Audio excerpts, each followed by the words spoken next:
Positive atheism Hindi channel प्रेक्षकों को स्वागत। आज के एपिसोड में एम.आई. राजस्वी जी से लिखी हुई भूदान यज्ञ के प्रमुख आचार्य श्री विनोबा भावे जी की जीवन गाथा के बारे में और कुछ अंशों को बताना चाहता हूँ। विनायक अपने सभी विद्यार्थी मित्रों में सिरमौर थे। अपने कुछ मित्रों के सहयोग से उन्होंने 1914 में विद्यार्थी मंडल नामक एक संस्था की स्थापना की। इस संस्था की ओर से प्रत्येक सप्ताह किसी विद्यार्थी का भाषण होता था और भाषण के पश्चात उसी विषय पर विस्तार से चर्चा होती थी। इस संस्था के लगभग सभी सदस्य क्रांतिकारी विचारों के थे। विद्यार्थी मंडल के सदस्य प्रायः उन उत्सवों का आयोजन करते थे जिनके द्वारा लोकमान्य तिलक ने महाराष्ट्र के जनजीवन में चेतना का मंत्र फूंका था। विद्यार्थी मंडल के द्वारा शिवाजी जयंती, गणेश जयंती और 10 नवमी जैसे उत्सव बड़े उत्साह और श्रद्धा भक्ति से मनाए जाते थे।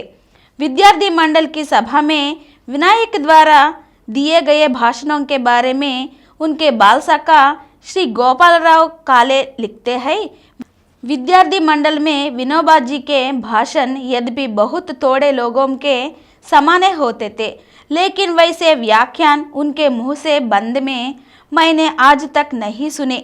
मेजनी पर दिया हुआ उनका भाषण इतना अद्भुत था कि आज सालों के बाद भी ऐसा लगता है मानो हम अभी उसे सुन रहे हो। उनकी भाषा का आवेश और वक्तृत्व कला कुछ और ही थी। बाद के दिनों में उनकी वक्तृत्व कला शांत हो गई और आज तो वह बिल्कुल भी धीर गंभीर हो गई है। पहले की उनके वक्तृत्व की आज कल्पना भी नहीं की जा सकती।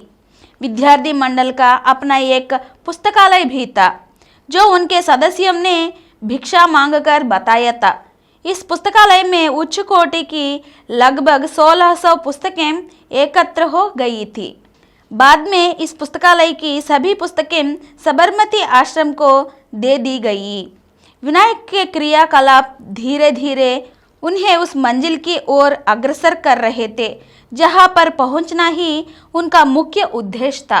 जब 1915 में प्रथम विश्व युद्ध प्रारंभ हुआ तो देश में स्वतंत्रता प्राप्त करने की हलचल बढ़ने लगी थी। जगह जगह सशस्त्र विद्रोह की तैयारियां होने लगी थी।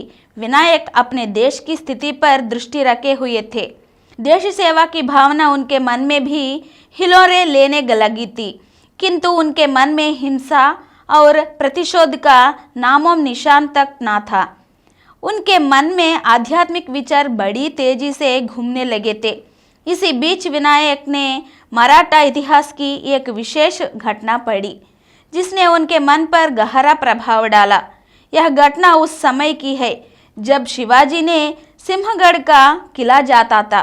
शिवाजी के मराठे वीर गोह की कमन से होते हुए सिंहगढ़ के किले पर जा चढ़े और शत्रुओं से लोहा लेने लगे।